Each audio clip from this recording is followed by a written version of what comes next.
Students बेटा अज आप BA third का जोड़ा है थर्ड चैप्टर पढ़ांगे भारत के संविधान की प्रस्तावना। प्रस्तावना की आ बेटा एक जिमें तुहाडी सपोज करो ये बुक आ कॉन्स्टिट्यूशन की बुक है, ठीक है। ये बुक ने तो इस बुक का जोड़ा फस्ट पेज आ फस्ट मतलब कि तुसीं ये मान लो कि इंडैक्स पेज आप मान लेने आ। मान लो कि जी एक अपने संविधान की कॉन्स्टिट्यूशन बुक वा उस जो फस्ट पेज आ उहदे विच जिहड़ा हैगा वा सारे संविधान बारे गल लिखी हुई आ कि असीं अपने संविधान विच की लिखना चाहुंदे आ, की साडा मोटिव आ ते किहड़ियां आर्टिकल्स कित्थों लैके कित्थों तक आर्टिकल्स होणियां चाहीदियां ने, ठीक है। जिवें अपनी आ चैप्टर वा किहड़ा जिहड़ा चैप्टर वा किन्ने पेज ते होएगा किन्ने सैक्शन होणगे, इस तरह फस्ट पेज विच उस विच लिखा होया है कि असीं भारत दे लोक जिहड़े हैगे आ ਭਾਰਤ ਨੂੰ ਸਰਬਸਤਾ ਸੰਪੰਨ ਸਮਾਜਵਾਦੀ ਧਰਮ ਨਿਰਪੱਖ ਬਣਾਉਣਾ ਚਾਹੁੰਦੇ ਹਾਂ। ਤੋ ਇਹਨਾਂ ਲਾਈਨਾਂ ਤੋਂ ਪਤਾ ਲੱਗ ਜਾਂਦਾ ਕਿ ਅਸੀਂ ਜਿਹੜਾ ਹੈਗਾ ਸੰਵਿਧਾਨ ਕਿਹੋ ਜਿਹਾ ਬਣਾਉਣਾ ਚਾਹੁੰਦੇ ਹਾਂ, ਠੀਕ ਹੈ। ਤੇ ਸਾਡੇ ਸਾਰੇ ਸੰਵਿਧਾਨ ਵਿੱਚ ਲਿਖਣ ਦਾ ਮਕਸਦ ਕੀ ਆ, ਮੋਟਿਵ ਕੀ ਆ। ਹੁਣ ਇਹਨੂੰ ਐਕਸਪਲੇਨ ਚ ਪੜਾਂਗੇ ਕਿ ਪ੍ਰਸਤਾਵਨਾ ਵਿੱਚ ਕੀ ਲਿਖਿਆ ਹੋਇਆ ਹੈ।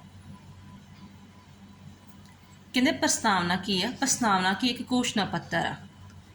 जिवें मतलब भी तुहाडे स्कूल कॉलेज विच नोटिस आ जाता है कि कल छुट्टी है जां इस दिन एग्जाम होने आ तो कोई नोटिस आ जाता ना, इस तरह जिहड़े प्रस्तावना भी एक घोषणा पत्र जिहदे विच लिखना चाहुंदा है कि हाँ असीं अपने संविधान नूं जिहड़ा हैगा की बनाउणा चाहुंदे आ, किहो जिहा बनाउणा चाहुंदे आ, अपने देश लई की कुछ करना चाहुंदे एक घोषणा पत्र आ जो कि सारे संविधान दे मतलब भी जिहड़ी बुक वा उहदे जिहड़े आर्टिकल लिखे हुए आ ਧਾਰਾਵਾਂ ਲਿਖੀਆਂ ਹੋਈਆਂ ਵਾ ਉਹਦੇ ਤੋਂ ਪਹਿਲਾਂ ਜਿਹੜਾ ਹੈਗਾ ਪੇਜ ਹੈਗਾ ਵਾ।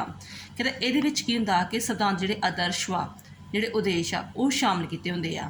ਇਹ ਆਦਰਸ਼ ਤੇ ਉਦੇਸ਼ ਸ਼ਾਮਲ ਕੀਤੇ ਨੇ, ਤਿੰਨ ਚੀਜ਼ਾਂ ਮੇਨ ਇਹਦੇ ਵਿੱਚ ਕਿ ਇੱਕ ਘੋਸ਼ਣਾ ਪੱਤਰ ਹੈਗਾ ਵਾ ਤੇ ਇਹਦੇ ਵਿੱਚ ਜਿਹੜੇ ਵੀ ਅਸੀਂ 1 ਤੋਂ ਲੈ ਕੇ 395 ਹੁਣ ਚਲੋ 425 ਤੋਂ ਉੱਪਰ ਆਰਟੀਕਲਸ ਹੋ ਚੁੱਕੇ ਨੇ।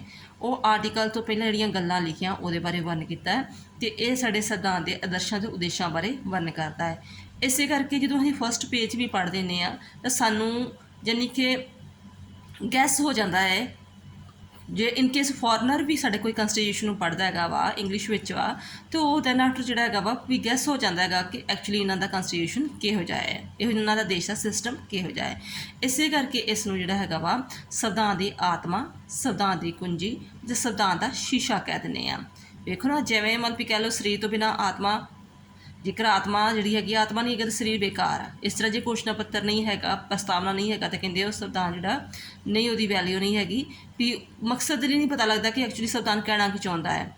ਜਿਵੇਂ ਪੂਰੇ ਘਰ ਦੀ ਇੱਕ ਜੇਕਰ ਜਿੰਦਰਾ ਲਗਾਇਆ ਹੈ ਬਟ ਉਹਦੀ ਕੁੰਜੀ ਨਹੀਂ ਹੈਗੀ ਤੇ ਪਰ ਆਪਾਂ ਪੂਰਾ ਘਰ ਨਹੀਂ ਖੋਲ ਸਕਦੇ। ਇਸ ਤਰ੍ਹਾਂ ਜਿਹੜਾ ਕਿ ਪ੍ਰਸਤਾਵਨਾ ਪੜ੍ਹ ਕੇ ਸਾਨੂੰ ਸਾਰੇ ਸੰਵਿਧਾਨ ਬਾਰੇ ਪਤਾ ਲੱਗ ਜਾਂਦਾ। ਇਸ ਦਾ ਸੰਵਿਧਾਨ ਦਾ ਸ਼ੀਸ਼ਾ ਹੈ, ਯਾਨੀ ਕਿ ਠੀਕ ਹੈ ਨਾ, ਇਸ ਚੀਜ਼ ਦਾ ਪਤਾ ਲੱਗ ਗਿਆ ਕਿ ਸੰਵਿਧਾਨ ਦੀ ਆਤਮਾ ਹੈ, ਸੰਵਿਧਾਨ ਦਾ ਸ਼ੀਸ਼ਾ ਜਾਂ ਸੰਵਿਧਾਨ ਦੀ ਕੁੰਜੀ ਹੈ। ਇਹਨੂੰ ਮਤਲਬ ਐਲਿਟਰੇਸ਼ਨ ਦਿੱਤਾ ਹੋਇਆ ਹੈ ਕਿ ਵਧਾ ਚੜ੍ਹਾ ਕੇ ਗੱਲ ਦੱਸੀ ਹੋਈ ਆ। ਦੈਨ ਆਫਟਰ ਭਾਰਤ ਦੇ ਸੰਵਿਧਾਨ ਦੀ ਪ੍ਰਸਤਾਵਨਾ ਕੀ ਆ, ਜਿਵੇਂ ਕਹਿੰਦਾ ਜਿਹੜਾ ਭਾਰਤ ਦਾ ਸੰਵਿਧਾਨ ਵਾ ਨਾ ਉਹ ਭਾਵੇਂ ਜਿਹੜਾ ਹੈਗਾ ਵਾ ਉਹ ਜਿਹੜੀ ਸਾਡੀ ਕਿਤਾਬ ਆ ਉਹ ਪ੍ਰਸਤਾਵਨਾ ਨਾਲ ਹੀ ਸ਼ੁਰੂ ਹੁੰਦੀ। ਇਹਦਾ ਫਸਟ ਪੇਜ ਹੀ ਪ੍ਰਸਤਾਵਨਾ ਵਾ, ਭਾਵੇਂ ਕਿ ਇਹਨੂੰ ਕਾਨੂੰਨੀ ਰੂਪ 'ਚ ਦਰਜਾ ਨਹੀਂ ਦਿੱਤਾ ਗਿਆ, ਯਾਨੀ ਕਿ ਜੋ ਗੱਲਾਂ ਕਹੀਆਂ ਗਈਆਂ ਕਿ ਤੁਹਾਨੂੰ ਆਰਥਿਕ ਨਿਆਂ ਦਿੱਤਾ ਜਾਊਗਾ, ਰਾਜਨੀਤਿਕ ਨਿਆਂ ਦਿੱਤਾ ਜਾਊਗਾ, ਉਹ ਅਜੇ ਤੱਕ ਜੇ ਇੰਨੀਆਂ ਪ੍ਰੈਕਟੀਕਲ ਲਾਗੂ ਨਹੀਂ ਹੋਈਆਂ ਉਹਨੂੰ ਆਪਾਂ ਜੋ ਵੀ ਉਸ ਵਿੱਚ ਗੱਲਾਂ ਕਹੀਆਂ ਗਈਆਂ ਵਾ ਪੇਜ ਵਿੱਚ ਉਸ ਗੱਲ ਨੂੰ ਮਨਾਉਣ ਵਾਸਤੇ ਅਸੀਂ ਅਦਾਲਤਾਂ ਕੋਲ ਚਾਰਜੋਈ ਨਹੀਂ ਕਰ ਸਕਦੇ, ਅਦਾਲਤਾਂ ਕੋਲ ਫੈਸਲਾ ਨਹੀਂ ਲੈ ਸਕਦੇ। ਪਰੰਤੂ ਫਿਰ ਵੀ ਅਸੀਂ ਇਹਨੂੰ ਕਹਿ ਦਿੰਦੇ ਹਾਂ ਕਿ ਨਹੀਂ ਚਲੋ ਜੀ ਇੰਪੋਰਟੈਂਟ ਪਾਰਟ ਆ। ਇੱਕ ਆਦਰਸ਼ ਨੇ, ਉੱਚੇ ਆਦਰਸ਼ ਨੇ ਕਿ ਉਹ ਚਾਹੁੰਦੇ ਸੀ ਸਾਡੇ ਜਿਹੜੇ ਦੇਸ਼ ਦੇ ਜਿਹੜੇ ਸੰਵਿਧਾਨ ਦੇ ਨਿਰਮਾਤਾ ਸੀ ਉਹ ਚਾਹੁੰਦੇ ਸੀ ਕਿ ਸਾਡਾ ਦੇਸ਼ ਜਿਹੜਾ ਹੈਗਾ ਇੰਨਾ ਜਿਹੜਾ ਹੈਗਾ ਵਾ ਵਧੀਆ ਦੇਸ਼ ਜਿਹੜਾ ਹੈਗਾ ਬਣੇ। ਕਿ ਜਿਹੜਾ ਸ੍ਰੀ KM ਮੁੰਸ਼ੀ ਆ ਉਹ ਤਾਂ ਇੱਥੋਂ ਤੱਕ ਕਹਿ ਦਿੰਦਾ ਹੈ ਕਿ ਪ੍ਰਸਤਾਵਨਾ ਕੀ ਸੰਵਿਧਾਨ ਦੀ ਰਾਜਨੀਤਿਕ ਜਨਮ ਕੁੰਡਲੀ ਹੈ, ਠੀਕ ਹੈ। ਨੈਕਸਟ ਕਿ ਪ੍ਰਸਤਾਵਨਾ ਦਾ ਮੂਲ ਰੂਪ ਕੀ ਹੈ ਵੀ ਉਹਦੇ ਵਿੱਚ ਕੀ ਆ। ਉਹਦੀ ਸਟਾਰਟਿੰਗ ਪਹਿਲੀ ਲਾਈਨ ਹੈਗੀ ਆ ਕਿ ਅਸੀਂ ਭਾਰਤ ਦੇ ਲੋਕ ਭਾਰਤ ਨੂੰ ਇੱਕ ਸਰਬਸਤਾ ਸੰਪੰਨ ਸਮਾਜਵਾਦੀ ਧਰਮ ਨਿਰਪੱਖ ਲੋਕ ਰਾਜੀ ਗਣਰਾਜ ਬਣਾਉਣਾ ਚਾਹੁੰਦੇ ਹਾਂ। ਬੇਟਾ ਇਸ ਤੋਂ ਚੀਜ਼ ਇਸ ਹੋ ਜਾਂਦੀ ਆ ਕਿ ਇਹ ਨਹੀਂ ਕਿ ਜਿਹੜੇ ਸੰਵਿਧਾਨ ਦੇ ਨਿਰਮਾਤਾ ਹੀ 5-7 ਲੋਕ ਸੀ, ਰਜਿੰਦਰ ਪ੍ਰਸਾਦ ਸੀ ਜਾਂ ਅੰਬੇਦਕਰ ਸੀ ਜਾਂ ਜਿਹੜੇ ਹੈਗੇ ਸੀ ਵਿਦਵਾਨ ਸੀ ਜਿਨ੍ਹਾਂ ਨੇ ਸੰਵਿਧਾਨ ਬਣਾਇਆ, ਸਿਰਫ ਉਹੀ ਮੁਸਲਮਾਨ ਸੀ। ਉਹਨਾਂ ਨੇ ਆਪਣੇ ਆਪ ਨੂੰ ਪੂਰੇ ਇੰਡੀਆ ਲਈ ਰਿਪਰੈਜ਼ੈਂਟ ਕੀਤਾ ਸੀ ਕਿ ਅਸੀਂ ਭਾਰਤ ਦੇ ਲੋਕ ਆਪਣੇ ਦੇਸ਼ ਨੂੰ ਕਿਹੋ ਜਿਹਾ ਬਣਾਉਣਾ ਚਾਹੁੰਦੇ ਹਾਂ। ਪੁਰਸ਼ਤ ਦਾ ਸਪਨ ਕਿ ਹਮੇਸ਼ਾ ਸਾਡਾ ਦੇਸ਼ ਆਜ਼ਾਦ ਰਹੇਗਾ, ਹਮੇਸ਼ਾ ਅਸੀਂ ਸਾਰੇ ਲੋਕਾਂ ਲਈ ਸੋਚਾਂਗੇ, ਸਮਾਜਵਾਦੀ ਹੋਏਗਾ, ਅਸੀਂ ਧਰਮ ਨਿਰਪੱਖ ਵਾਲੀ ਗੱਲ ਅਪਣਾਵਾਂਗੇ, ਕਿਸੇ ਸਾਡੇ ਦੇਸ਼ ਦਾ ਕੋਈ ਧਰਮ ਨਹੀਂ ਹੋਏਗਾ ਜਾਂ ਮੁਸਲਮਾਨ ਆ, ਸਿੱਖ ਆ, ਜਾਂ ਹਿੰਦੂ ਆ, ਜਾਂ ਈਸਾਈ ਆ, ਹਰ ਕੋਈ ਆਪਣਾ ਆਪਣਾ ਧਰਮ ਅਪਣਾ ਸਕਦਾ ਹੈਗਾ ਵਾ। ਫਿਰ ਲੋਕ ਰਾਜੀ ਗਣਰਾਜ ਹੋਏਗਾ। ਲੋਕ ਰਾਜੀ ਗਣਰਾਜ ਜਿਹੜਾ ਯਾਨੀ ਕਿ ਉੱਪਰ ਵਾਲਾ ਰਾਸ਼ਟਰਪਤੀ ਚੁਣਿਆ ਜਾਏਗਾ, ਉਹ ਇਨਡਾਇਰੈਕਟ ਵੇ ਦੇ ਨਾਲ ਲੋਕਾਂ ਦੁਆਰਾ ਹੀ ਚੁਣਿਆ ਜਾਵੇਗਾ। ਜਿਵੇਂ ਬ੍ਰਿਟਿਸ਼ ਦੀ ਮਹਾਰਾਣੀ ਹੁੰਦੀ ਆ, ਰਾਜਾ ਹੁੰਦਾ ਹੈ, ਉਹ ਲੋਕਾਂ ਦੁਆਰਾ ਨਹੀਂ ਚੁਣਿਆ ਜਾਂਦਾ, ਬਟ ਸਾਡਾ ਜਿਹੜਾ ਹੈਗਾ ਵਾ ਗਣਰਾਜ ਜਿਹੜਾ ਹੈਗਾ ਵਾ ਉਹ ਲੋਕਾਂ ਦੁਆਰਾ ਚੁਣਿਆ ਜਾਏਗਾ, ਇਸ ਕਰਕੇ ਉਹਨੂੰ ਬੋਲ ਕੇ ਲੋਕ ਰਾਜੀ ਗਣਰਾਜ। ਇਸ ਤੋਂ ਇਲਾਵਾ ਉਹਨੇ ਕਿਹਾ ਕਿ ਅਸੀਂ ਆਪਣੇ ਜਿਹੜੇ ਹੈਗੇ ਸੰਵਿਧਾਨ ਆਪਣੇ ਦੇਸ਼ ਨੂੰ ਕੀ ਬਣਾਉਣਾ ਚਾਹੁੰਦੇ ਹਾਂ। ਅਸੀਂ ਉੱਥੇ ਸਮਾਜਿਕ ਆਰਥਿਕ ਰਾਜਨੀਤਿਕ ਨਿਆਂ ਪ੍ਰਦਾਨ ਕਰਨਾ ਚਾਹੁੰਦੇ ਹਾਂ। ਅਸੀਂ ਚਾਹੁੰਦੇ ਹਾਂ ਕਿ ਹਰ ਇੱਕ ਵਿਅਕਤੀ ਜਿਹੜਾ ਉਹ ਆਪਣੇ ਸੋਚਣ, ਵਿਚਾਰਨ ਦੀ, ਵਿਸ਼ਵਾਸ ਦੀ, ਧਰਮ ਦੀ, ਪੂਜਾ ਦੀ ਸੁਤੰਤਰਤਾ ਹੋਵੇ, ਹਰੇਕ ਨੂੰ ਸਮਾਨਤਾ ਮਿਲੇ, ਹਰੇਕ ਵਿੱਚ ਭਾਈਚਾਰੇ ਦੀ ਭਾਵਨਾ ਹੋਵੇ। ਯਾਨੀ ਕਿ ਐਕਚੁਅਲੀ ਪ੍ਰਸਤਾਵ ਦਾ ਮੂਲ ਰੂਪ ਕੀ ਹੈ, ਅਸੀਂ ਭਾਰਤ ਦੇ ਲੋਕ ਇੱਥੋਂ ਸਟਾਰਟ ਹੁੰਦਾ ਹੈ ਅਤੇ ਉਹ ਚਾਹੁੰਦੇ ਕੀ ਆ, ਨਿਆਂ, ਸੁਤੰਤਰਤਾ, ਸਮਾਨਤਾ ਅਤੇ ਭਾਈਚਾਰੇ ਦੀ ਭਾਵਨਾ ਨੂੰ ਇਨਕਰੀਜ਼ ਕਰਨਾ ਚਾਹੁੰਦੇ ਆ। ਹੁਣ ਪ੍ਰਸਤਾਵਨਾ ਦੀ ਵਿਸ਼ੇਸ਼ਤਾਵਾਂ ਕੀ ਆ? ਫਸਟ ਇਹ 4 ਵਿਸ਼ੇਸ਼ਤਾਵਾਂ ਦੱਸੀਆਂ ਗਈਆਂ। ਸੰਵਿਧਾਨਕ ਸ਼ਕਤੀ ਦਾ ਸੋਮਾ, ਰਾਜ ਦਾ ਸਰੂਪ, ਸੰਵਿਧਾਨ ਦਾ ਉਦੇਸ਼ ਕੀ ਆ, ਅਤੇ ਸੰਵਿਧਾਨ ਦੇ ਅਪਣਾਏ ਜਾਣ ਦੀ ਤਰੀਕ ਬਾਰੇ ਸਾਨੂੰ ਪਤਾ ਲੱਗਦਾ। ਜਦੋਂ ਅਸੀਂ ਉਹ ਪਹਿਲਾ ਪੇਜ ਪੜ੍ਹਦੇ ਤਾਂ ਸਾਨੂੰ ਇਹ ਚਾਰੇ ਚੀਜ਼ਾਂ ਦਾ ਪਤਾ ਲੱਗਦਾ ਹੈ। ਇਹਨਾਂ ਨੂੰ 1 ਬਾਈ 1 ਐਕਸਪਲੇਨ ਕਰਦੇ ਹਾਂ। ਜਦੋਂ ਆਪਾਂ ਪਹਿਲੀ ਲਾਈਨ ਹੀ ਪੜ੍ਹਦੇ ਹਾਂ ਪ੍ਰਸਤਾਵਨਾ ਦੀ, ਤਾਂ ਉਹਦੇ ਵਿੱਚ ਲਿਖਿਆ ਅਸੀਂ ਭਾਰਤ ਦੇ ਲੋਕ, ਠੀਕ ਹੈ। ਇਸ ਤੋਂ ਪਤਾ ਲੱਗਦਾ ਹੈ ਕਿ ਇਸ ਸ਼ਕਤੀ ਦਾ ਸੋਮਾ ਲੋਕ ਆ, ਕਿਉਂਕਿ ਲੋਕ ਹੀ ਰਾਸ਼ਟਰਪਤੀ, ਪ੍ਰਧਾਨ ਮੰਤਰੀ, CM ਸਾਰੇ ਲੋਕ ਹੀ ਚੁਣਦੇ ਆ, ਇਸ ਕਰਕੇ ਲੋਕ ਹੀ ਉਸ ਸ਼ਕਤੀ ਦਾ ਸੋਮਾ। ਔਰ ਸੈਕੰਡਲੀ ਸੰਵਿਧਾਨ ਦੇ ਰਚਨਹਾਰੇ ਲੋਕਾਂ ਦੇ ਪ੍ਰਤੀਨਿਧ ਹਨ। ਜਿਹੜੇ ਵੀ ਮਤਲਬ ਕਿ ਸੰਵਿਧਾਨ ਜਿਨ੍ਹਾਂ ਨੇ ਬਣਾਇਆ ਸੀ ਉਹ ਲੋਕਾਂ ਦੁਆਰਾ ਚੁਣੇ ਹੋਏ ਹਨ। MLA ਜਾਂ MP ਜਿਨ੍ਹਾਂ ਨੇ ਸੰਵਿਧਾਨ ਬਣਾਇਆ ਉਹਨਾਂ ਦੇ ਪ੍ਰਤੀਨਿਧ ਹਨ। ਸੰਵਿਧਾਨ ਦਾ ਆਧਾਰ ਜਨਤਾ ਦੀ ਇੱਛਾ ਹੈ ਕਿ ਜੋ ਅਸੀਂ ਸੰਵਿਧਾਨ ਬਣਾਉਣਾ ਚਾਹੁੰਦੇ, ਐਕਚੁਅਲੀ ਲੋਕ ਵੀ ਅਜਿਹਾ ਚਾਹੁੰਦੇ ਸਨ। ਇਹਨਾਂ ਦੀਆਂ 3 ਚੀਜ਼ਾਂ ਵਗੈਰਾ ਸਾਨੂੰ ਪਤਾ ਲੱਗਦਾ ਹੈ। ਬਟ ਕੁਝ ਆਲੋਚਕ ਇਸ ਗੱਲਾਂ ਦੀ ਆਲੋਚਨਾ ਕਰਦੇ ਆ।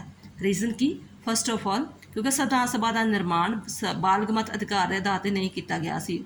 ਕਹਿਣ ਦਾ ਭਾਵ ਕਿ ਜਿਹੜੇ ਉਹ ਕਹਿੰਦੇ ਆ ਕਿ ਤੁਸੀਂ ਕਹਿ ਰਹੇ ਹੋ ਕਿ ਜਿਹੜਾ ਹੈਗਾ ਵਾ ਸੰਵਿਧਾਨ ਦੇ ਰਚਨਾਹਾਰੇ ਲੋਕਾਂ ਦੇ ਪ੍ਰਤੀਨਿਧ ਸਨ, ਪਰ ਨਾ ਤਾਂ ਅਸੀਂ ਹਰਜਿੰਦਰ ਪ੍ਰਸਾਦ ਨੂੰ ਚੁਣਿਆ ਸੀ, ਨਾ ਜਵਾਹਰ ਲਾਲ ਨਹਿਰੂ ਨੂੰ ਚੁਣਿਆ ਸੀ, ਠੀਕ ਹੈ ਨਾ ਅੰਬੇਦਕਰ ਨੂੰ ਚੁਣਿਆ ਸੀ ਬਾਲਗ ਵੋਟ ਦੇ ਆਧਾਰ 'ਤੇ।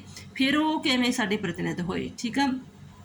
ਸੈਕੰਡਲੀ ਤੁਸੀਂ ਕਹਿ ਦਿੰਦੇ ਹੋ ਕਿ ਸੰਵਿਧਾਨ ਦਾ ਆਧਾਰ ਜਨਤਾ ਦੀ ਇੱਛਾ ਹੈ, ਅਤੇ ਬਟ ਸੰਵਿਧਾਨ ਜਨਮਤ ਸੰਗ੍ਰਹਿ ਦੁਆਰਾ ਆਮ ਜਨਤਾ ਕੋਲ ਪ੍ਰਵਾਨ ਕਰਾਇਆ ਨਹੀਂ ਗਿਆ। ਜਦੋਂ ਸੰਵਿਧਾਨ ਬਣਾਇਆ ਗਿਆ, ਕਿਤਾਬ ਬਣਾਈ ਗਈ, ਤਿਆਰ ਕੀਤੀ ਗਈ, 2 ਸਾਲ 11 ਮਹੀਨੇ 18 ਦਿਨ 'ਚ ਤਿਆਰ ਕੀਤੀ ਗਈ, ਅਤੇ ਉਹ ਮਤਲਬ ਕਿ ਜਨਮਤ ਸੰਗ੍ਰਹਿ ਲੋਕਾਂ ਕੋਲੋਂ ਤਾਂ ਪੁੱਛਿਆ ਹੀ ਨਹੀਂ ਗਿਆ ਕਿ ਵਾਕਈ ਸਹੀ ਹੈ ਕਿ ਨਹੀਂ, ਤੁਸੀਂ ਓਕੇ ਕਰ ਦਿੱਤਾ, ਠੀਕ ਆ। ਜਨਮਤ ਸੰਗ੍ਰਹਿ ਦਾ ਭਾਵ ਕਿ ਇੱਕ ਗਰਾਊਂਡ 'ਚ ਖੁੱਲ੍ਹੀ ਗਰਾਊਂਡ ਵਿੱਚ ਸਾਰੇ ਲੋਕ ਬੈਠ ਜਾਂਦੇ ਨੇ, ਭਾਵੇਂ ਲੱਖ ਲੋਕ ਹੋਣ, ਭਾਵੇਂ ਕਰੋੜ ਲੋਕ ਹੋਣ, ਇੱਕ ਬੈਠ ਜਾਂਦੇ ਨੇ। ਫਿਰ ਉਹਨਾਂ ਕੋਲ ਇਹ ਚੀਜ਼ ਪੁੱਛੀ ਜਾਂਦੀ ਹੈ ਕਿ ਤੁਸੀਂ ਇਹ ਚੀਜ਼ ਨਾਲ ਸਹਿਮਤ ਹੋ ਕਿ ਨਹੀਂ ਸਹਿਮਤ ਹੋ ਰੇਜ਼ ਹੈਂਡ ਕਰੋ, ਨਹੀਂ ਸਹਿਮਤ ਹੋ ਤਾਂ ਮਤਲਬ ਹੱਥ ਠਾਂ ਕਰ ਲਓ। ਫਿਰ ਇਸ ਤਰ੍ਹਾਂ ਜਿਹੜੀ ਵੋਟਿੰਗ ਕਰਵਾਈ ਜਾਂਦੀ ਹੈ, ਅਤੇ ਜਨਮਤ ਸੰਗ੍ਰਹਿ ਹੋਇਆ ਨਹੀਂ, ਇਸ ਤਰ੍ਹਾਂ ਆਲੋਚਨਾ ਕੀਤੀ ਜਾਂਦੀ ਆ। ਪਰੰਤੂ ਇਸ ਆਲੋਚਨਾ ਦੇ ਬਾਵਜੂਦ ਵੀ ਕਹਿੰਦਾ ਕਿ ਕੋਈ ਜ਼ਿਆਦਾ ਇਹਨਾਂ 'ਚ ਵਜਨ ਨਹੀਂ ਹੈ। ਕਿਉਂ? ਕਿਉਂਕਿ ਜਿਨ੍ਹਾਂ ਸਥਿਤੀਆਂ 'ਚ ਆਪਣਾ ਸੰਵਿਧਾਨ ਬਣਿਆ ਸੀ, ਆਪਣੀ ਕਿਤਾਬ ਬਣੀ ਸੀ, ਉਹਦੇ ਵਿੱਚ ਨਾ ਤਾਂ ਸੰਵਿਧਾਨ ਸਭਾ ਲਈ ਚੋਣਾਂ ਹੀ ਕਰਵਾਈਆਂ ਜਾ ਸਕਦੀਆਂ ਸਨ, ਮਤਲਬ ਕਿ ਸਿਚੁਏਸ਼ਨ ਇਹੋ ਜਿਹੀ ਸੀ ਕਿ ਨਾ ਤਾਂ ਉਸ ਸਮੇਂ ਕੋਈ ਚੋਣਾਂ ਕਰਵਾਈਆਂ ਜਾ ਸਕਦੀਆਂ ਸੀ ਕਿ ਹਾਂ ਵੀ ਕਿੰਨੇ ਸੰਵਿਧਾਨ ਤਿਆਰ ਕਰਨਾ ਗਾ। ਜਿਹਨੇ ਸੰਵਿਧਾਨ ਤਿਆਰ ਕਰਨਾ ਉਹਨੂੰ ਸੰਵਿਧਾਨ ਸਭਾ ਜਾਂ ਸੰਵਿਧਾਨਕ ਕੰਸਟੀਟਿਊਸ਼ਨ ਕਮੇਟੀ ਬੋਲਿਆ ਗਿਆ ਵਾ, ਅਤੇ ਨਾ ਹੀ ਆਪਾਂ ਜਨਮਤ ਸੰਗ੍ਰਹਿ ਕਰਵਾ ਸਕਦੇ ਸੀ। ਇਸ ਕਰਕੇ ਉਸ ਲੋੜ ਦੇ ਮੁਤਾਬਿਕ ਜਿਹੜੀ ਹੈਗੀ ਆ ਸਾਨੂੰ ਸੰਵਿਧਾਨ ਬਣਾਉਣਾ ਪਿਆ। ਨੈਕਸਟ ਹੈ ਦੂਸਰੀ ਵਿਸ਼ੇਸ਼ਤਾ, ਰਾਜ ਦਾ ਸਰੂਪ ਆ। ਕਿਉਂਕਿ ਪ੍ਰਸਤਾਵਨਾ ਰਾਹੀਂ ਭਾਰਤ ਨੂੰ ਪ੍ਰਭੂਸੱਤਾ ਸੰਪੰਨ, ਸਮਾਜਵਾਦੀ, ਧਰਮ ਨਿਰਪੱਖ ਅਤੇ ਲੋਕਤੰਤਰੀ ਗਣਰਾਜ ਬਣਾਇਆ ਗਿਆ ਹੈ। ਇੱਥੋਂ ਸਾਨੂੰ ਪਤਾ ਲੱਗ ਜਾਂਦਾ ਹੈਗਾ ਵਾ ਕਿ ਭਾਰਤ ਸਾਡਾ ਪ੍ਰਭੂਸੱਤਾ ਸੰਪੰਨ ਰਾਜ ਹੈ। ਪ੍ਰਭੂਸੱਤਾ ਸੰਪੰਨ ਤੋਂ ਭਾਵ ਨਾ ਤਾਂ ਉਹ ਅੰਦਰੂਨੀ ਤੌਰ 'ਤੇ ਕਿਸੇ ਦੇ ਕੰਟਰੋਲ ਵਿੱਚ ਆ, ਅਤੇ ਨਾ ਹੀ ਬਾਹਰੀ ਰੂਪ ਵਿੱਚ ਕੰਟਰੋਲ 'ਚ ਆ, ਯਾਨੀ ਕਿ ਇੰਡੀਆ ਇੱਕ ਆਜ਼ਾਦ ਦੇਸ਼ ਹੈ। ਦੂਸਰਾ, ਕਈ ਫਿਰ ਵੀ ਇਸ ਬਾਰੇ ਵੀ ਆਲੋਚਨਾ ਕਰ ਦਿੰਦੇ ਨੇ ਬੇਟਾ ਕਿ ਇਹ ਜਿਹੜਾ ਭਾਰਤ ਵਾ ਉਹ ਬ੍ਰਿਟਿਸ਼ ਦਾ ਜਿਹੜਾ ਹੈਗਾ, ਬ੍ਰਿਟਿਸ਼ ਦੀ ਜਿਹੜਾ ਰਾਸ਼ਟਰਮੰਡਲ ਬਣਾਇਆ ਨਾ ਉਹਦਾ ਮੈਂਬਰ ਆ, ਕਿਉਂਕਿ ਬ੍ਰਿਟਿਸ਼ ਦੁਆਰਾ ਸਾਡਾ ਦੇਸ਼ ਗੁਲਾਮ ਰਿਹਾ 200 ਸਾਲ ਤੱਕ, ਅਤੇ ਫਿਰ ਉਹਨੇ ਹੀ ਰਾਸ਼ਟਰਮੰਡਲ ਬਣਾਇਆ ਸੀ ਬ੍ਰਿਟਿਸ਼ ਨੇ, ਅਤੇ ਉਹਦਾ ਜਿਹੜਾ ਹੈਗਾ ਮੈਂਬਰ ਬਣਿਆ। ਅਤੇ ਇਹਦਾ ਮਤਲਬ ਫਿਰ ਵੀ ਜਿਹੜਾ ਆਜ਼ਾਦ ਹੋ ਕੇ ਵੀ ਸਾਡਾ ਦੇਸ਼ ਉਹਨਾਂ ਦੇ ਇਸ਼ਾਰਿਆਂ 'ਤੇ ਨੱਚਦਾ ਹੈ। ਪਰੰਤੂ ਇਹ ਵੀ ਗੱਲ ਜਿਹੜੀ ਹੈਗੀ ਹੈ ਸਹੀ ਨਹੀਂ ਆ, ਕਿਉਂਕਿ ਅੱਜ ਜੇਕਰ ਤੁਸੀਂ ਸਰਚ ਵੀ ਮਾਰਦੇ ਗੂਗਲ ਵਿੱਚ, ਅਤੇ ਜਿਹੜਾ ਬ੍ਰਿਟਿਸ਼ ਆ ਉਹ ਇਸ ਰਾਸ਼ਟਰਮੰਡਲ ਤੋਂ ਆਪਣਾ ਅਸਤੀਫਾ ਦੇ ਚੁੱਕਾ ਹੈ, ਉਹ ਇਹਦੇ ਵਿੱਚੋਂ ਨਿਕਲ ਚੁੱਕਾ ਹੈ। ਅਤੇ ਰਾਸ਼ਟਰਮੰਡਲ ਇਹ ਨਹੀਂ ਆ ਕਿ ਇਕੱਲਾ ਬ੍ਰਿਟਿਸ਼ ਦਾ ਹੀ ਹੈ, ਰਾਸ਼ਟਰਮੰਡਲ ਵਿੱਚ ਕਈ ਦੇਸ਼ ਇਹਦੇ ਵਿੱਚ ਸ਼ਾਮਲ ਨੇ ਜਿਹੜੇ ਕਿ ਆਪਣੇ ਦੇਸ਼ਾਂ ਦੀ ਕੋਈ ਸਮੱਸਿਆ ਵਗੈਰਾ ਹੁੰਦੀਆਂ ਉਹਨੂੰ ਡਿਸਕਸ ਕਰਦੇ ਤੇ ਉਹਨਾਂ ਨੂੰ ਸੋਲਵ ਕਰਨ ਦੀ ਕੋਸ਼ਿਸ਼ ਕਰਦੇ ਆ। ਨੈਕਸਟ ਹੈ ਬੇਟਾ, ਭਾਰਤ ਇੱਕ ਸਮਾਜਵਾਦੀ ਰਾਜ ਆ। ਸਮਾਜਵਾਦੀ ਕਹਿੰਦਾ ਜਦੋਂ ਜੀ 42 ਅਮੈਂਡਮੈਂਟ ਹੋਈ ਸੀ ਨਾ ਸੰਵਿਧਾਨ ਦੀ ਜਿਹੜੀ ਹੈਗੀ ਆ 1976 ਵਿੱਚ, ਇੱਕ 42 ਜਿਹੜੀ ਹੈਗੀ ਆ 42nd ਅਮੈਂਡਮੈਂਟ ਹੋਈ, ਉਹਦੇ ਦੌਰਾਨ ਜਿਹੜਾ ਇਹ ਵਰਡ ਐਡ ਕੀਤਾ ਗਿਆ ਸਮਾਜਵਾਦੀ। ਸਮਾਜਵਾਦੀ ਤੋਂ ਭਾਵ ਸਾਡੇ ਦੇਸ਼ ਵਿੱਚ ਕੋਈ ਵੀ ਰੋਟੀ ਤੋਂ ਬਗੈਰ ਨਹੀਂ ਰਹੇਗਾ, ਹਰੇਕ ਨੂੰ ਆਰਥਿਕ ਅਤੇ ਸਮਾਜਿਕ ਜਿਹੜੀ ਹੈਗੀ ਆ ਉਹ ਸਹੂਲਤ ਦਿੱਤੀ ਜਾਏਗੀ, ਯਾਨੀ ਕਿ ਉਹਨੂੰ ਉਪਜੀਵਕਾ ਕਮਾਉਣ ਦੀ ਉਚਿਤ ਮੌਕੇ ਦਿੱਤੇ ਜਾਣਗੇ, ਉਹਨੂੰ ਉਤਪਾਦਨ ਸਾਧਨਾਂ ਦੇ ਜਿਹੜਾ ਹੈਗਾ ਉਹ ਸਰਕਾਰ ਦਾ ਕੰਟਰੋਲ ਹੋਏਗਾ, ਬੁਢਾਪਾ ਪੈਨਸ਼ਨ ਦਿੱਤੀ ਜਾਏਗੀ, ਬਿਮਾਰੀ ਆ ਸਥਿਤੀ ਵਿੱਚ ਉਹਨੂੰ ਸਹੂਲਤਾਂ ਦਿੱਤੀਆਂ ਜਾਣਗੀਆਂ।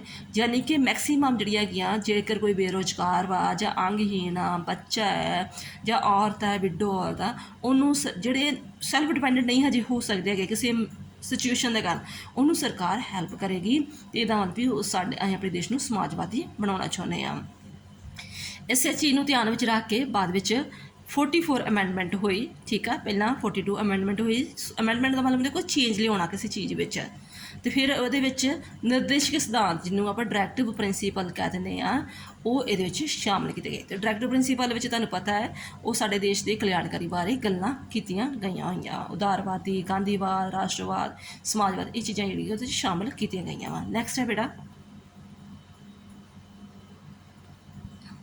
ਭਾਰਤ ਇੱਕ ਧਰਮ ਨਿਰਪੱਖ ਰਾਜ ਆ।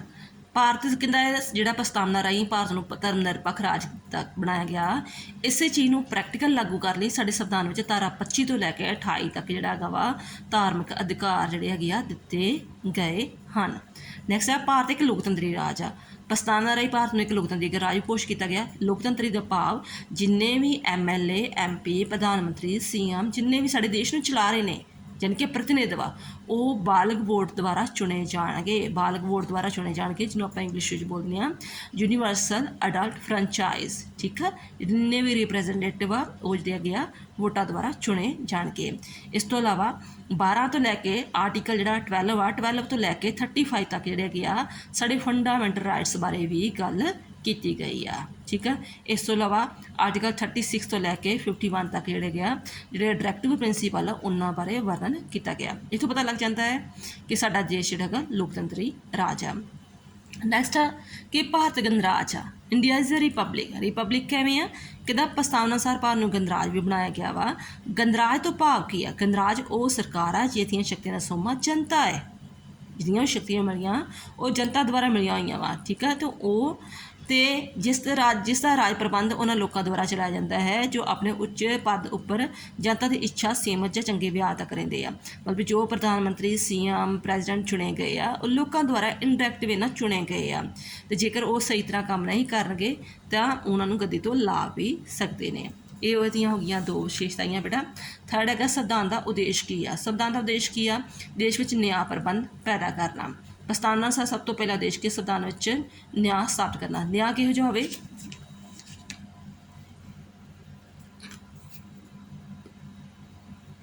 ਸਮਾਜਿਕ ਨਿਆਂ, ਇਹ ਸਾਡੇ ਸੰਵਿਧਾਨ ਦੇ ਵਿੱਚ ਵਰਣਨ ਕੀਤਾ ਗਿਆ ਹੈ। ਆਰਟੀਕਲ ਜਿਹੜੇ ਹੈਗੇ ਆਪਣੀਆਂ ਫੰਡਾਮੈਂਟਲ ਰਾਈਟਸ ਨੇ, ਠੀਕ ਹੈ ਨਾ, ਉਹਦੇ ਵਿੱਚ 14 ਤੋਂ ਲੈ ਕੇ 18 ਤੱਕ ਸਮਾਜਿਕ ਨਿਆਂ ਦੀ ਗੱਲ ਕੀਤੀ ਗਈ ਆ।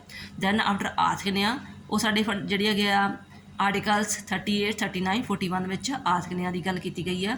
ਰਾਜਨੀਤਿਕ ਨਿਆਂ, ਰਾਜਨੀਤਿਕ ਨਿਆਂ ਵਿੱਚ ਸਾਨੂੰ ਵੋਟ ਪਾਉਣ ਦਾ, ਵੋਟ ਦੇਣ ਦਾ, ਚੁਣੇ ਜਾਣ ਦਾ, ਸਰਕਾਰੀ ਅਹੁਦੇ ਪ੍ਰਾਪਤ ਕਰਨ ਦਾ, ਸਰਕਾਰੀ ਆਲੋਚਨਾ ਕਰਨ ਦਾ, ਕਾਨੂੰਨ ਸਾਹਮਣੇ ਸਮਾਨਤਾ, ਇਹ ਸਾਰੇ ਸਾਨੂੰ ਅਧਿਕਾਰ ਦਿੱਤੇ ਗਏ ਨੇ। ਯਾਨੀ ਕਿ ਜਦੋਂ ਵੀ ਰਾਜਨੀਤਿਕ ਨਿਆਂ ਦੀ ਗੱਲ ਹੁੰਦੀ ਹੈ ਤੁਸੀਂ ਵੋਟ ਨੂੰ ਰਿਲੇਟ ਕਰ ਸਕਦੇ ਹੋ, ਠੀਕ ਹੈ। ਜਦੋਂ ਆਰਥਿਕ ਦੀ ਗੱਲ ਕਰ ਸਕਦੇ ਹੋ ਤੁਸੀਂ ਮਜ਼ਦੂਰੀ ਜਾਂ ਪੈਸਾ ਕਮਾਉਣ ਦੀ ਗੱਲ ਕਰ ਸਕਦੇ ਹੋ। ਸਮਾਜਿਕ ਆਇੰਦਾ ਅਤੇ ਸਮਾਜਿਕ ਵਿਤਕਰੇ ਦੀ ਕੋਈ ਗੱਲ ਕਰ ਸਕਦੇ ਹੋ। ਨੈਕਸਟ ਹੈ ਬੇਟਾ ਰਾਜਨੀਤਿਕ ਨਿਆਂ ਹੋ ਗਿਆ। ਰਾਜਨੀਤਿਕ ਨਿਆਂ ਤੋਂ ਬਾਅਦ ਸੁਤੰਤਰਤਾ ਜਿਹੜੀ ਹੈਗੀ ਆ, ਧਾਰਾ ਜਿਹੜੀ ਹੈਗੀ ਆ ਆਰਟੀਕਲ 19 ਉਹਦੇ ਵਿੱਚ ਸਾਡਾ ਵਰਣਨ ਕੀਤਾ ਗਿਆ ਹੈ ਕਿ ਕਿਹੜੀ ਸੁਤੰਤਰਤਾ ਹੋ ਸਕਦੀ ਹੈ। ਸੋਚਣ ਦੀ ਸੁਤੰਤਰਤਾ, ਵਿਚਾਰਾਂ ਪ੍ਰਗਟ ਕਰਨ ਦੀ ਸੁਤੰਤਰਤਾ, ਵਿਸ਼ਵਾਸ ਦੀ ਸੁਤੰਤਰਤਾ, ਪੂਜਾ ਕਰਨ ਦੀ ਸੁਤੰਤਰਤਾ। ਕੋਈ ਵੀ ਸਾਨੂੰ ਜਿਹੜੀ ਹੈਗੀ ਆ ਇਸ ਨਾਲ ਰਿਲੇਟਡ ਹੈਗੀ ਆ ਆਜ਼ਾਦੀ ਸਾਨੂੰ ਮਿਲੀ ਹੈ, ਅਸੀਂ ਆਜ਼ਾਦੀ ਨਾਲ ਹੀ ਕੰਮ ਕਰ ਸਕਦੇ ਹਾਂ। ਸਮਾਨਤਾ, ਆਰਟੀਕਲ 14 ਤੋਂ ਲੈ ਕੇ 70 ਤੱਕ ਵਰਣਨ ਕੀਤਾ ਗਿਆ। ਜਿਹੜੀ ਸਮਾਨਤਾ, ਜਿਹੜੀ ਤੁਸੀਂ ਫੰਡਾਮੈਂਟਲ ਰਾਈਟਸ ਪੜ੍ਹੋਗੇ ਤਾਂ ਚੀਜ਼ਾਂ ਸਾਰੀਆਂ ਸਮਝ ਲੱਗ ਜਾਣਗੀਆਂ ਕਿ ਇਕੁਐਲਿਟੀ ਆਫ ਸਟੇਟਸ, ਯਾਨੀ ਕਿ ਆਰਟੀਕਲ 14 ਅਧੀਨ ਹਰ ਵਿਅਕਤੀ ਨੂੰ ਕਾਨੂੰਨ ਦੇ ਸਾਹਮਣੇ ਸਮਾਨ ਵਾ, ਅਤੇ 15 ਅਧੀਨ ਕਿਸੇ ਵਿਅਕਤੀ ਕੋਲ ਨਾਲ ਉਹਨਾਂ ਡਿਸਕ੍ਰਿਮੀਨੇਸ਼ਨ ਨਹੀਂ ਕੀਤਾ ਜਾਏਗਾ। 17 ਦੇ ਅਧੀਨ ਕਿਸੇ ਤਰ੍ਹਾਂ ਵੀ ਟੱਚੇਬਿਲਿਟੀ ਵਾਲੀ ਗੱਲ ਕੀਤੀ ਨਹੀਂ ਜਾਵੇਗੀ। ਨੈਕਸਟ ਹੈ ਕਿ ਭਰਾਤਰੀ ਅਫਸਰ ਦੀ ਸਮਾਨਤਾ, ਜਿਹੜਾ ਆਰਟੀਕਲ 29 ਆ ਉਹਦੇ ਅਧੀਨ ਦਿੱਤਾ ਗਿਆ ਕਿ ਕਿਸੇ ਵਿਦਆਊਟ ਐਨੀ ਡਿਸਕ੍ਰਿਮੀਨੇਸ਼ਨ ਤੁਹਾਨੂੰ ਜਿਹੜੀ ਹੈਗੀ ਆ ਜਿਹੜੇ ਚਾਂਸ ਆ ਤੁਸੀਂ ਕੋਈ ਵੀ ਪੋਸਟ ਲੈਣਾ ਚਾਹੁੰਦੇ ਹੋ ਉਹਦੇ ਵਿੱਚ ਤੁਸੀਂ ਆਪਣੀ ਕੁਆਲਿਟੀ ਦੇ ਅਕੋਰਡਿੰਗ ਕੁਆਲੀਫਿਕੇਸ਼ਨ ਦੇ ਅਕੋਰਡਿੰਗ ਜਿਹੜੀ ਹੈਗੀ ਆ ਉਹ ਅਪਰਚੁਨਿਟੀ ਪ੍ਰਾਪਤ ਕਰ ਸਕਦੇ ਹੋ। ਭਰਾਤਰੀ ਭਾਵ ਟੂ ਪ੍ਰਮੋਟ ਦਾ ਫਰਟੈਨਿਟੀ, ਯਾਨੀ ਕਿ ਅਸੀਂ ਰਲ ਮਿਲ ਕੇ ਇੱਕ ਭਾਈਚਾਰੇ ਦੀ ਭਾਵਨਾ ਵਿੱਚ ਰਵਾਂਗੇ। ਅੱਗੇ ਅੱਗੇ ਵਿਅਕਤੀ ਦੇ ਗੌਰਵ ਨੂੰ ਕਾਇਮ ਰੱਖਣਾ, ਵਿਅਕਤੀ ਗੌਰਵ ਨੂੰ ਕਾਇਮ ਰੱਖਣਾ ਅਤੇ ਬੜਾਵਾ ਦੇਣ ਦਾ ਉਦੇਸ਼ ਵੀ ਘੋਸ਼ਣਾ ਕੀਤੀ ਗਈ ਹੈ ਕਿ ਇਸ ਤਰ੍ਹਾਂ ਕਿਸੇ ਵਿਅਕਤੀ ਦੇ ਨਾਲ ਕੋਈ ਗੱਲ ਨਹੀਂ ਕੀਤੀ ਜਾਏਗੀ ਜਿਸ ਦੇ ਨਾਲ ਉਸ ਦੀ ਸੈਲਫ ਰਿਸਪੈਕਟ ਨੂੰ ਠੇਸ ਪਹੁੰਚਦੀ ਹੋਵੇ। ਠੀਕ ਹੈ। ਫਿਰ ਰਾਸ਼ਟਰੀ ਏਕਤਾ ਤੇ ਅਖੰਡਤਾ ਦਾ ਸਤਿਕਾਰ ਕੀਤਾ ਜਾਏਗਾ। ਸੰਵਿਧਾਨ ਦੇ ਰਚਨਹਾਰਾਂ ਨੇ ਭਾਰਤ ਦੀ ਏਕਤਾ ਤੇ ਅਖੰਡਤਾ ਨੂੰ ਕਾਇਮ ਰੱਖਣ ਲਈ ਵਿਸ਼ੇਸ਼ ਤੌਰ 'ਤੇ ਧਿਆਨ ਦਿੱਤਾ ਸੀ ਕਿ ਕੋਈ ਵੀ ਇਹੋ ਜਿਹਾ ਕੋਈ ਵਿਅਕਤੀ ਜਾਂ ਇੰਸਟੀਟਿਊਸ਼ਨ ਕੋਈ ਇਹੋ ਜਿਹੀ ਐਕਟੀਵਿਟੀ ਨਹੀਂ ਕਰੇਗਾ ਜਿਹੜੇ ਦੇਸ਼ ਦੀ ਏਕਤਾ ਤੇ ਅਖੰਡਤਾ ਨੂੰ ਨੁਕਸਾਨ ਪਹੁੰਚਾਉਂਦੇ ਹੋਣ। ਦੈਨ ਆਫਟਰ ਫੋਰਥ ਜਿਹੜੀ ਇਹਦੀ ਵਿਸ਼ੇਸ਼ਤਾ ਉਹਦੇ 'ਚ ਵਰਣਨ ਕੀਤਾ ਗਿਆ ਕਿ ਸਾਡਾ ਸੰਵਿਧਾਨ ਕਦੋਂ ਅਪਣਾਇਆ ਗਿਆ ਸੀ। ਸੰਵਿਧਾਨ ਸਭਾ ਦੁਆਰਾ ਯਾਨੀ ਕਿ ਕੰਸਟੀਟਿਊਸ਼ਨ ਕਮੇਟੀ ਦੁਆਰਾ ਸੰਵਿਧਾਨ 26 ਨਵੰਬਰ 1949 ਨੂੰ 26 ਨਵੰਬਰ 1949 ਨੂੰ ਅਪਣਾਇਆ ਗਿਆ ਸੀ। ਦੈਨ ਆਫਟਰ 26 ਜਨਵਰੀ 1950 ਨੂੰ ਇਹ ਲਾਗੂ ਕੀਤਾ ਗਿਆ ਸੀ। ਠੀਕ ਹੈ। ਇਹ ਤੁਹਾਡਾ ਹੋ ਗਿਆ ਜਿਹੜਾ ਗਾ ਪ੍ਰਸਤਾਵਨਾ। ਠੀਕ ਹੈ। ਇਸ ਤੋਂ ਇਲਾਵਾ ਇਸ ਦੀ ਜਿਹੜੀ ਹੈਗੀ ਕਈਆਂ ਨੇ ਆਲੋਚਨਾ ਵੀ ਕੀਤੀ, ਉਹ ਵਿੱਚੇ ਆਪਾਂ ਕਰ ਲਈ ਸੀ। ਜੇਕਰ ਜ਼ਿਆਦਾ ਇਸ ਤਰ੍ਹਾਂ ਆਲੋਚਨਾਤਮਕ ਵਿਆਖਿਆ ਕਿਹਾ ਜਾਂਦਾ ਫਿਰ ਤੁਸੀਂ ਆਲੋਚਨਾ ਅਲੱਗ ਕਰਨੀ ਆ। ਜਿਵੇਂ ਅਸੀਂ ਭਾਰਤ ਦੇ ਲੋਕ ਸ਼ਬਦ ਗਲਤ ਵਰਜੋਗ ਆ ਕਿਉਂਕਿ ਲੋਕਾਂ ਦੁਆਰਾ ਚੁਣੇ ਨਹੀਂ ਗਏ ਸੀ। ਪਛਤਾਨਾ ਸੰਵਿਧਾਨ ਦਾ ਹਿੱਸਾ ਹੀ ਨਹੀਂ ਕਿਉਂਕਿ ਉਹ ਜੋ ਵੀ ਗੱਲ ਕਹੀ ਪ੍ਰਸਤਾਵਨਾ ਵਿੱਚ ਉਹਨੂੰ ਆਪਾਂ ਕਾਨੂੰਨੀ ਰੂਪ 'ਚ ਲਾਗੂ ਨਹੀਂ ਕਰ ਸਕਦੇ ਹੈਗੇ। ਪ੍ਰਸਤਾਵਨਾ ਜਿਹੜਾ ਹੈਗਾ ਵਾ ਨਿਆਂਯੋਗ ਨਹੀਂ ਹੈਗਾ, ਉਹੀ ਚੀਜ਼ ਕਿ ਅਸੀਂ ਇਹਨੂੰ ਲਾਗੂ ਨਹੀਂ ਕਰਵਾ ਸਕਦੇ ਹੈਗੇ। ਪ੍ਰਸਤਾਵਨਾ ਦੀ ਭਾਸ਼ਾ ਸਪਸ਼ਟ ਹੈ, ਜਿਵੇਂ ਸਮਾਜਵਾਦੀ ਵਰਡ ਯੂਜ਼ ਕੀਤਾ, ਧਰਮ ਨਿਰਪੱਖ ਯੂਜ਼ ਕੀਤਾ ਹੈ, ਗਣਰਾਜ ਯੂਜ਼ ਕੀਤਾ ਹੈ। ਇਹ ਆਮ ਲੋਕਾਂ ਨੂੰ ਇਹ ਸ਼ਬਦਾਵਲੀ ਸਮਝ ਨਹੀਂ ਆਉਂਦੀ ਹੈਗੀ। ਸਮਾਜਵਾਦੀ ਸਾਡਾ ਰਾਜ ਨਹੀਂ ਕਿਉਂਕਿ ਅਜੇ ਵੀ ਆਰਥਿਕ ਪੱਖੋਂ ਜਿਹੜੀ ਹੈਗੀ ਲੋਕਾਂ ਨੂੰ ਪੂਰੀਆਂ ਸਹੂਲਤਾਂ ਨਹੀਂ ਮਿਲ ਰਹੀਆਂ ਹੈਗੀਆਂ ਅਤੇ ਅਜੇ ਵੀ ਜਿਹੜੀ ਹੈਗੀ ਡਿਸਕ੍ਰਿਮੀਨੇਸ਼ਨ ਹੋ ਰਿਹਾ ਹੈ। ਇਸ ਤੋਂ ਇਲਾਵਾ ਬਟ ਫਿਰ ਵੀ ਪ੍ਰਸਤਾਵਨਾ ਦੀ ਮਹੱਤਤਾ ਹੈਗੀ ਆ। ਕਿਵੇਂ ਕਿ ਇਸ ਦਾ ਉਦੇਸ਼ ਦਾ ਪ੍ਰਤੀਕ ਐਕਚੁਅਲੀ ਸਾਡਾ ਦੇਸ਼ ਨੂੰ ਉਹ ਕਿਹੋ ਜਿਹਾ ਬਣਾਉਣਾ ਚਾਹੁੰਦੇ ਸੀ। ਅਦਾਲਤਾਂ ਦਾ ਮਾਰਗਦਰਸ਼ਨ ਕਰਦੀਆਂ ਹੈਗੀਆਂ। ਜਦੋਂ ਇਨ ਕੇਸ ਕੋਈ ਪ੍ਰੋਬਲਮ ਅਦਾਲਤਾਂ 'ਚ ਕੋਈ ਇਹੋ ਜਿਹਾ ਕੇਸ ਆ ਜਾਂਦਾ ਹੈ ਅਤੇ ਡਿਸੀਜ਼ਨ ਲੈਣਾ ਪੈ ਜਾਂਦਾ ਹੈ ਤਾਂ ਫਿਰ ਪ੍ਰਸਤਾਵਨਾ ਦਾ ਸਹਾਰਾ ਲੈ ਕੇ ਉਹ ਸਾਨੂੰ ਡਿਸੀਜ਼ਨ ਦੇ ਦਿੰਦੇ ਆ। ਇਹ ਸੰਵਿਧਾਨ ਦੀ ਕੁੰਜੀ ਹੈ। ਉਸ ਨੂੰ ਪੜ੍ਹ ਕੇ ਪ੍ਰਸਤਾਵਨਾ ਨੂੰ ਪੜ੍ਹ ਕੇ ਸਾਨੂੰ ਸਾਰੀ ਚੀਜ਼ਾਂ ਦਾ ਪਤਾ ਗੈਸ ਹੋ ਜਾਂਦਾ ਕਿ ਐਕਚੁਅਲੀ ਸਾਡੇ ਦੇਸ਼ ਦਾ ਕੰਸਟੀਟਿਊਸ਼ਨ ਕਿਹੋ ਜਿਹਾ, ਆਉਣ ਵਾਲੀਆਂ ਸਰਕਾਰਾਂ ਦਾ ਮਾਰਗਦਰਸ਼ਨ ਹਨ ਅਤੇ ਸੰਵਿਧਾਨ ਨੂੰ ਪਰਖਣ ਦਾ ਪ੍ਰਮਾਣ ਹਨ। ਇਸ ਤੋਂ ਇਲਾਵਾ ਪ੍ਰਸਤਾਵਨਾ ਉੱਥੇ ਵਾਅਦੇ ਨਹੀਂ ਕਿਉਂਕਿ ਇਹ ਜਦੋਂ ਪ੍ਰਸਤਾਵਨਾ ਲਿਖਿਆ ਗਿਆ ਸੀ ਅਤੇ ਉਹ ਚੀਜ਼ ਨੂੰ ਪ੍ਰੈਕਟੀਕਲ ਲਾਗੂ ਕਰਨ ਲਈ ਫਿਰ ਉਹਦੇ ਵਿੱਚ ਜਿਹੜੇ ਕਿ ਨਿਰਦੇਸ਼ਕ ਸਿਧਾਂਤ ਸ਼ਾਮਿਲ ਕੀਤੇ ਗਏ ਸੀ ਬਾਅਦ ਵਿੱਚ। ਫਿਰ 42 ਅਮੈਂਡਮੈਂਟ 44 ਅਮੈਂਡਮੈਂਟ ਇਸੇ ਕਰਕੇ ਤਾਂ ਹੋਈ ਸੀ ਨਾ। ਫਿਰ ਪੰਚਾਇਤਾਂ ਲਾਗੂ ਹੋਈਆਂ ਇਸੇ ਕਰਕੇ ਕਿ ਹਾਂ ਵੀ ਵਾਕਈ ਚੀਜ਼ਾਂ ਦੀ ਕਮੀ ਆ ਸਾਡੇ ਸੰਵਿਧਾਨ ਵਿੱਚ, ਉਹ ਚੀਜ਼ਾਂ ਨੂੰ ਲਾਗੂ ਕੀਤਾ ਜਾਵੇ। ਅਤੇ ਭਾਰਤ ਨੂੰ ਧਰਮ ਨਿਰਪੱਖ ਬਣਾਏ ਜਾਣ ਲਈ ਇਹ ਸਾਰੇ ਇੰਡੀਆ ਇੱਕ ਵਚਨ ਆ ਕਿ ਹਾਂ ਵਾਕਈ ਅਸੀਂ ਦੇਸ਼ ਨੂੰ ਧਰਮ ਨਿਰਪੱਖ ਬਣਾਉਣਾ ਚਾਹੁੰਦੇ ਹਾਂ। ਥੈਂਕਸ ਬੇਟਾ, ਆਈ ਹੋਪ ਤੁਹਾਨੂੰ ਇਹ ਚੀਜ਼ ਸਮਝ ਆਈ ਹੋਵੇਗੀ। ਹਾਂਜੀ ਬੇਟਾ, ਜੇ ਤੁਹਾਨੂੰ ਟੌਪਿਕ ਸਮਝ ਆ ਰਿਹਾ ਹੈ, ਵੀਡੀਓ ਪਸੰਦ ਆ ਰਹੀ ਹੈ, ਯਾਨੀ ਕਿ ਟੌਪਿਕ ਦੀ ਅੰਡਰਸਟੈਂਡਿੰਗ ਹੋ ਰਹੀ ਹੈ, ਤੁਹਾਡੇ ਲਈ ਹੈਲਪਫੁਲ ਹੋ ਰਹੀ ਆ, ਤਾਂ ਪਲੀਜ਼ ਵੀਡੀਓ ਨੂੰ ਜ਼ਰੂਰ ਲਾਈਕ ਕਰਿਓ, ਆਪਣੇ ਫਰੈਂਡ ਸਰਕਲ ਦੇ ਨਾਲ ਸ਼ੇਅਰ ਕਰਿਓ। ਫਸਟ ਟਾਈਮ ਵੀਡੀਓ ਵੇਖ ਰਹੇ ਹੋ ਤਾਂ ਚੈਨਲ ਨੂੰ ਸਬਸਕ੍ਰਾਈਬ ਜ਼ਰੂਰ ਕਰਿਓ ਕਿਉਂਕਿ ਆਉਣ ਵਾਲੇ ਸਮਿਆਂ ਦੇ ਵਿੱਚ ਹੋਰ ਵੀ ਵੀਡੀਓ ਅਪਲੋਡ ਕਰਾਂਗੀ ਕਿ ਕਿਵੇਂ ਜਿਹੜੇ ਹੈਗੇ ਚੈਪਟਰ ਨਵੇਂ ਐਡ ਹੋਏ ਨੇ, ਕਿਹੜੇ ਕੱਟ ਹੋਏ ਨੇ, ਔਰ ਉਹਨਾਂ ਦਾ ਪੇਪਰ ਦਾ ਪੈਟਰਨ ਕੀ ਨੇ, ਕਿਹੜੇ ਇੰਪੋਰਟੈਂਟ ਕੁਐਸਚਨ ਨੇ, ਉਹ 1 ਬਾਏ 1 ਸਾਰੀਆਂ ਵੀਡੀਓ ਰਾਹੀਂ ਸ਼ੇਅਰ ਕੀਤਾ ਜਾਵੇਗਾ। ਥੈਂਕਸ ਬੇਟਾ।